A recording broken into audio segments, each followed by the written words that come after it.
Hi there, everyone. Singers, guys, girls, everyone alike. Hope you're having a wonderful Thursday. Coming to you live today. And I wanted to talk about something that I think a lot of you have issues with because I get comments all the time. Even all of the students in my masterclass always have the issue of, okay, Freya, I would like to do more.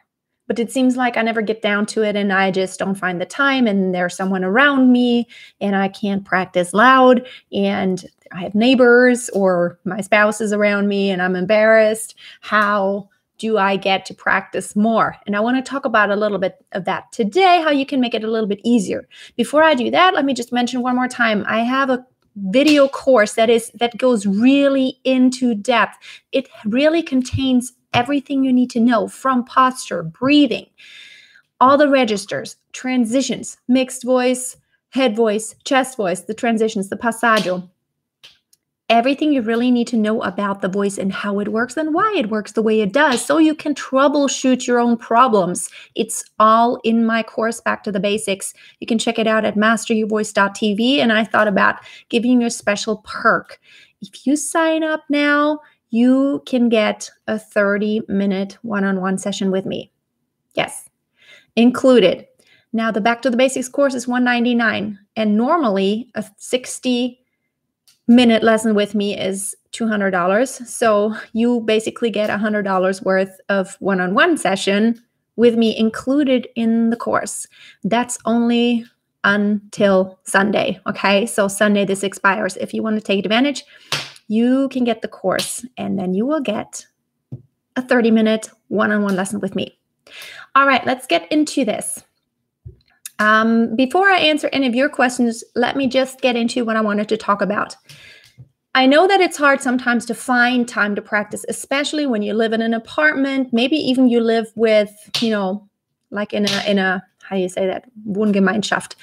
If you're a student, maybe you live in a dorm, or there's always people around you and you feel kind of embarrassed and conscious. Now, there's really something to be said about singing when you're alone and singing when you're surrounded by someone, or at least when you know someone's listening in. Because when you know someone's listening, you don't really try out, you don't experiment because you don't want to sound terrible. However, part of practicing how to sing better really is trying everything out, and it will sound terrible. You got to go to your limits sometimes. So when I try to practice my really high limits, it doesn't always sound good. And that's just the nature of it. If you want to stretch and you want to go to the limits, you have to sometimes not sound great in order to find the right sound. You want to experiment, okay? It's almost like dancers. You got to figure out the steps first, and then you put it all together in the end. And it's the same way with singing. So it is really good if you can find some time every once in a while, not all the time, but every once in a while to be alone. I don't know if you have a commute. If you do have a commute in a car, if you ever have time alone in a car, it's perfect. Sitting in a car is so perfect. You can even park somewhere and just sit in there because, it is a dead space as far as acoustics go, but you can really hear yourself really well. If you don't have a car, if you don't ever commute, I really urge you to try to find spaces that are desolate. I go to the forest a lot, and if I go at certain times, like really early in the morning, there's just really no one out there. I go way out with my dog. So that's a good place. There are places you got to just be creative. Be creative. Don't be just held back by, well, I can only practice at my house, or, oh, I can only practice at a certain space. Try to be creative. Even if you're at work, maybe there's just a room somewhere, or maybe a bathroom that is not adjacent to any other rooms. Maybe it's in the basement, and maybe you can really, if you find little time, just a minute or two, you can actually put in some work. Granted that you do have to be warmed up in order to practice your highest, hardest, loudest areas of your voice. However, there's so much. It's really the compound effect that shows when you try a minute here, a minute there, consciously. Really work on a specific thing. And if your goal is to want to belt and to find your chest voice and to belt higher, I build that into my day. I just build it into my day. So let's just say I feel like I've talked all day already, or I talked for a while and my voice isn't like just right out of bed or something, but I've actually talked and I could do like a 30-second humming exercise. Like, let me just see, 30 seconds. No, I don't even have my timer here, but it's like,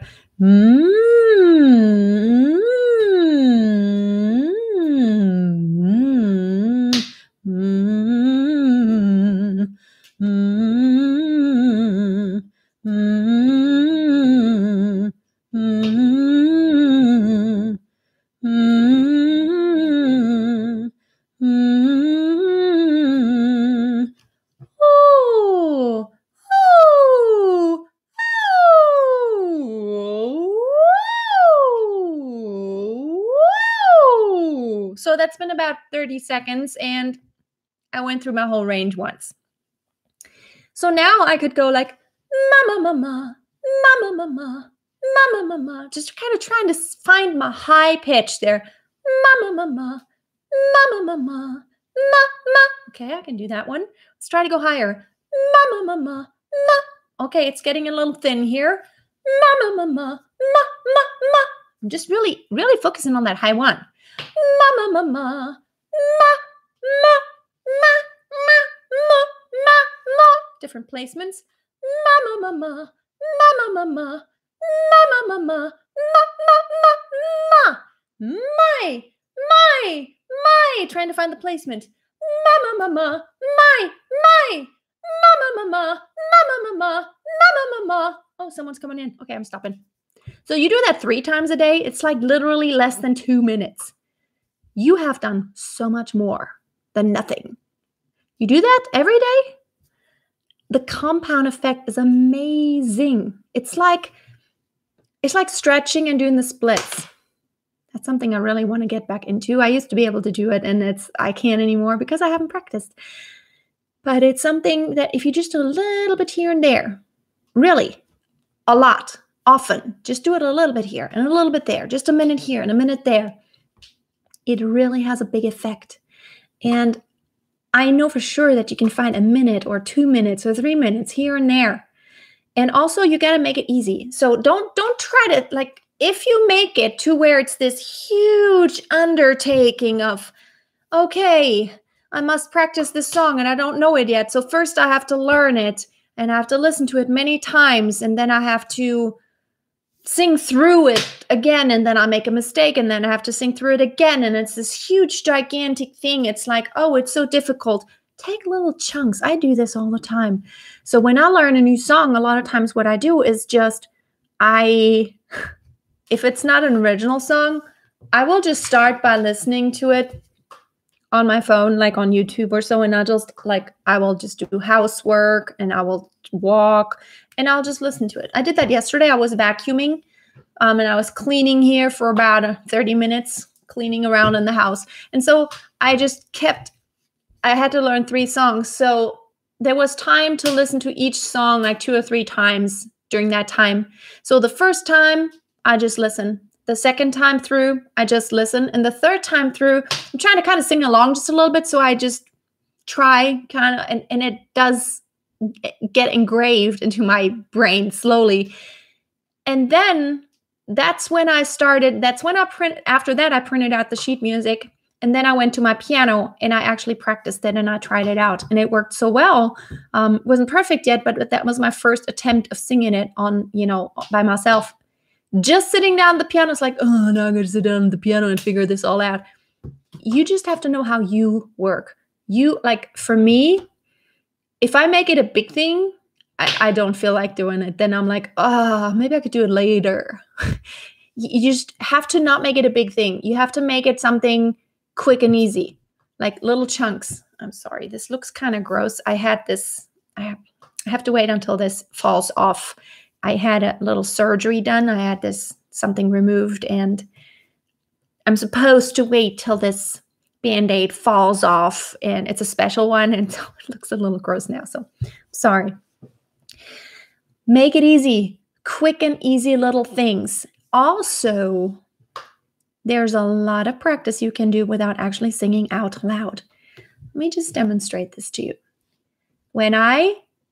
There has been research, that says that, I think I talked about this to my master class recently. Maybe not, maybe it was a student in studio here, but there was actually an experiment done where they compared groups of people who actually, like newbies at the piano. They actually practiced the piano and actually did the exercises they were shown. And the second group, actually it was 3 groups. And the second group, they actually went through the exercises mentally, which means they did not move their fingers. They didn't actually physically do that, but they imagined doing it. You know how you can imagine doing something? It's almost like I can feel it. And now I'm like, this finger, this finger, this finger, this finger, this finger, this finger, this finger, this finger. You can just kind of think about it and really focus, really focus. It's not just like, vaguely, but you really have to focus. But you can do the same thing with singing. You can either sing out loud, I'm singing my song, or like I'm not actually singing out loud, but I can mouth it and practice opening my throat and what the tongue does and my lips, but I'm not actually vocalizing. I can do that. So anyway, let's get back to that group that they compared. And then there was a control group where, they didn't visualize and they also didn't do it. Now, of course, the group who actually played out and who did physically the exercises, they had the most progress. But the amazing thing was the group that only visualized, I think, did almost like 70% of what that group who actually physically did achieved. So the learning effect it's very close to actually doing it. And I know there's nothing that, actually doing it is so important, but in combination with going over it and over it again mentally is so valuable. So I did this all the time when I studied in college.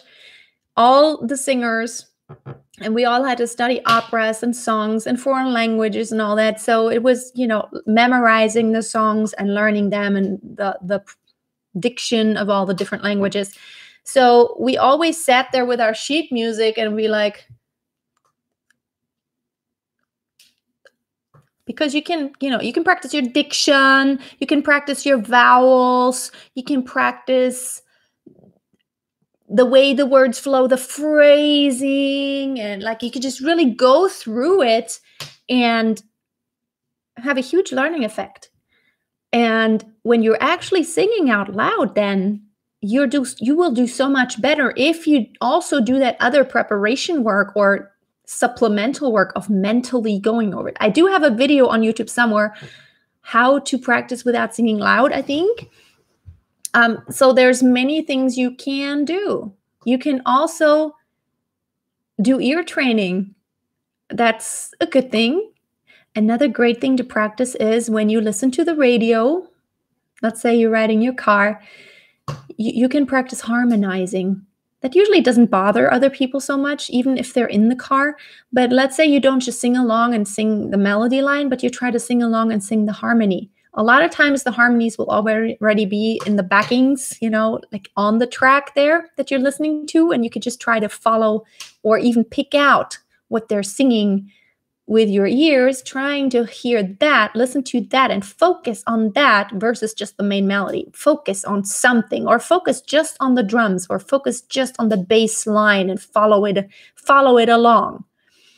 And it really, you can practice focusing and your listening skills. So there's a lot of things you can, yes, diction means pronunciation, that's right.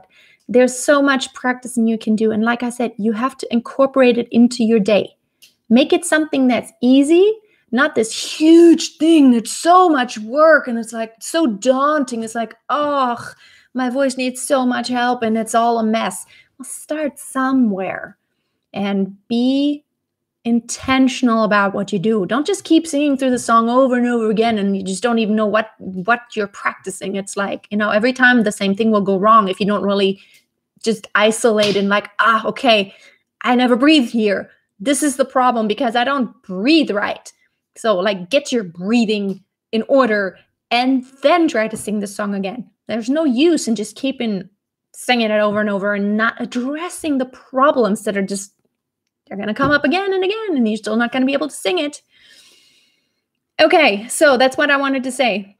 And by the way, there's lots of exercises in my Back to the Basics course. And like I said, if you get the Back to the Basics course by this week Sunday or before Sunday is over, you can get a 30-minute one-on-one session included. I never do this. I've never done this before, but you can get a 30-minute one-on-one session with me included, which after you sign up for Back to the Basics, you can talk to me and then we will set something up. I'll send you a link to schedule.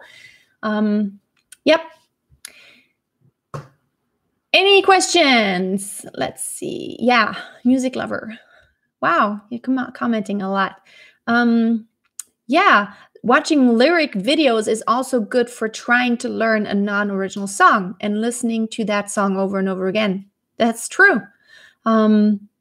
Just sing the lyrics or listen to the lyrics, just the videos that have the lyrics. That's very helpful just to kind of get it into your brain. That's a good one. And what I do in order to practice a song, like after I get through the phase of getting into my head by listening to the original, after that, what I will do is I will record myself singing it with a backing track, and then I practice it. I hear it. I keep listening over and over to my own voice singing it. So that way I don't get someone else's version stuck in my head. I get my own version stuck in my head, which that's so much better because you want to sing it like you, not like someone else. Okay. Is lip and tongue trills good for breath support?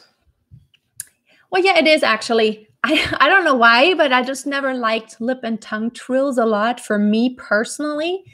But the reason why they're good to get an awareness about an even breath flow is because as you are trilling, you're kind of keeping the airflow very steady because you can't just breathe out quickly. When you do the lip trills or the tongue trills, you actually create a blockage, but it's a very even blockage. And so it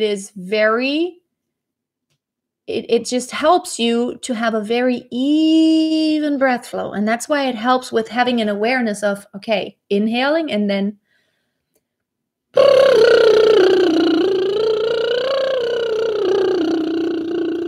so you can't really release the air too quickly. So that means you have to kind of push against that, which engages your support.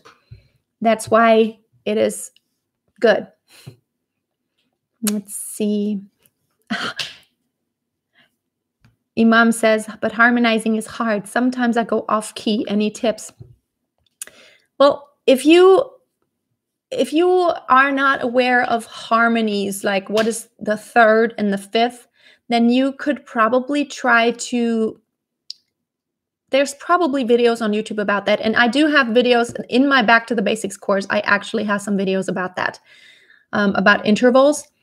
Harmonizing basically means you hear the harmony in your mind and you know the harmony, which usually consists of the tonic, which is the bass tone, and then a third above that, minor third would be a minor chord, and a major third would be a major chord, and then the fifth above that, plus any given added tones, which might be a sus4, which is kind of maybe complicated for some of you who are not familiar with harmony, as like a added 2 or a 6 or a major 7th or minor 7th, that may be an added tone to that if you're singing harmonies. However, if you're just singing the first harmony to a main voice, you usually want to do the third.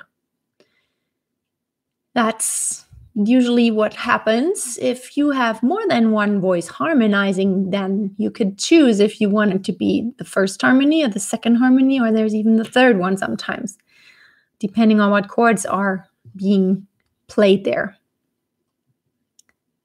Yeah, thirds and fifths are intervals, but they are also part of a harmony. So a harmony is built of more than one tone, and those are the intervals of the pitches that are involved in a given harmony.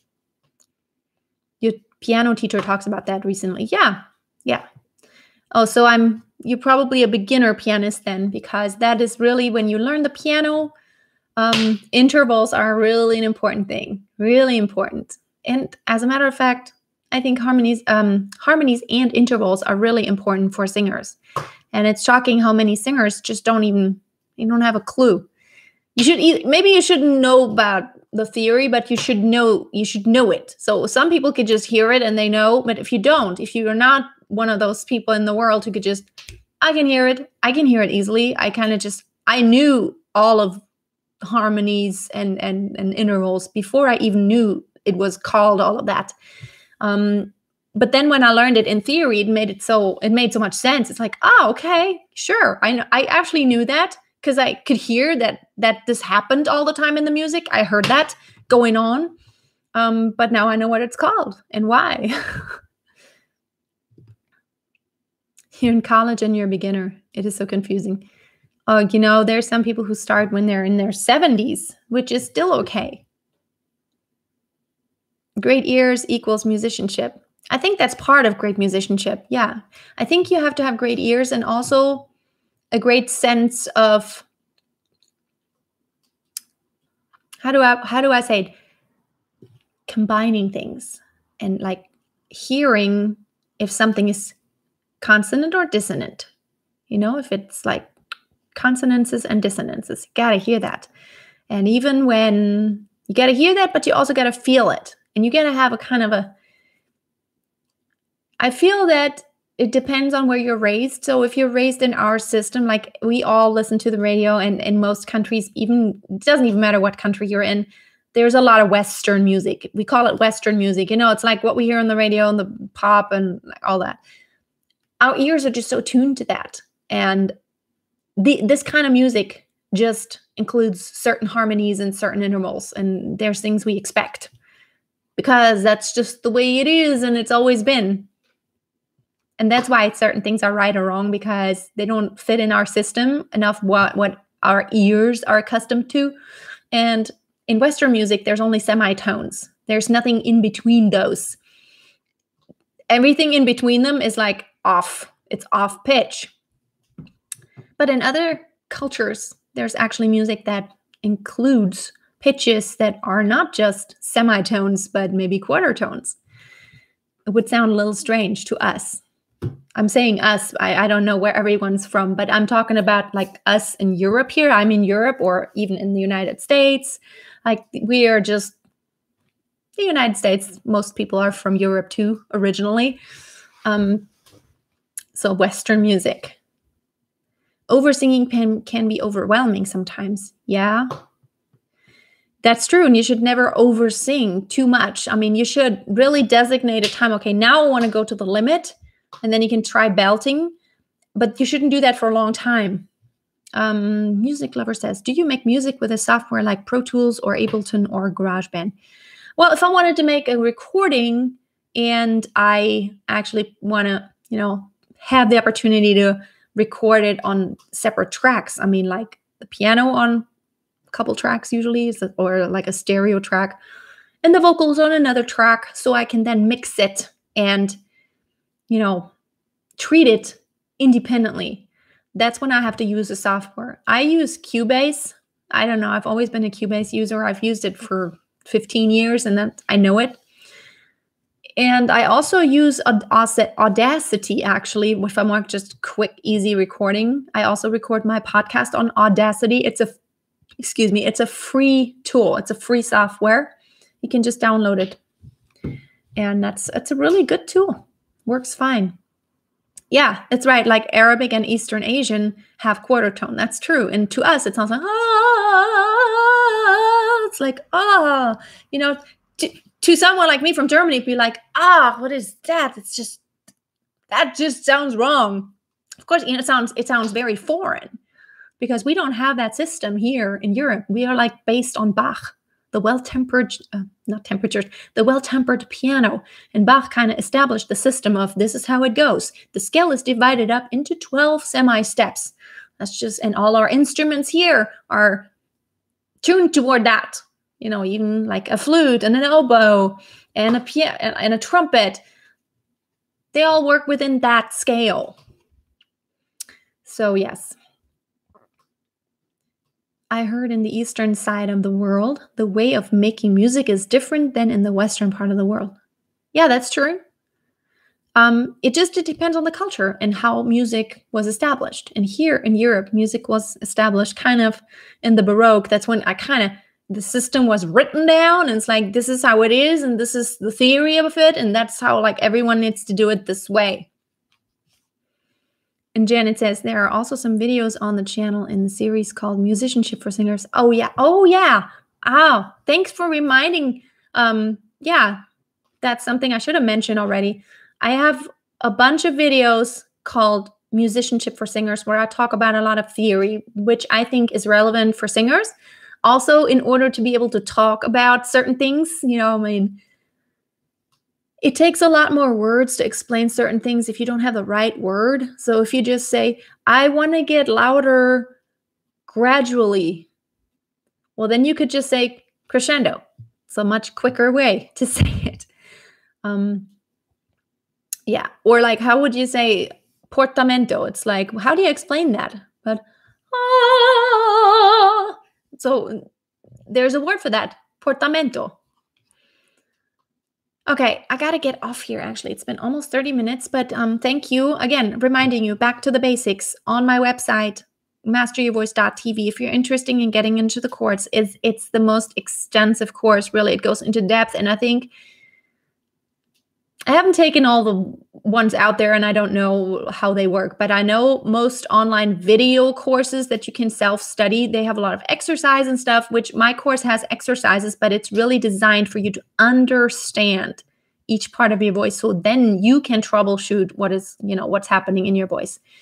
And like I said, if you sign up by Sunday, you can get a 30-minute coaching session with me included. Okay, I don't usually do that, but I'll do that if you sign up by Sunday. Have a great day, and I will hopefully see you soon. Bye, everyone.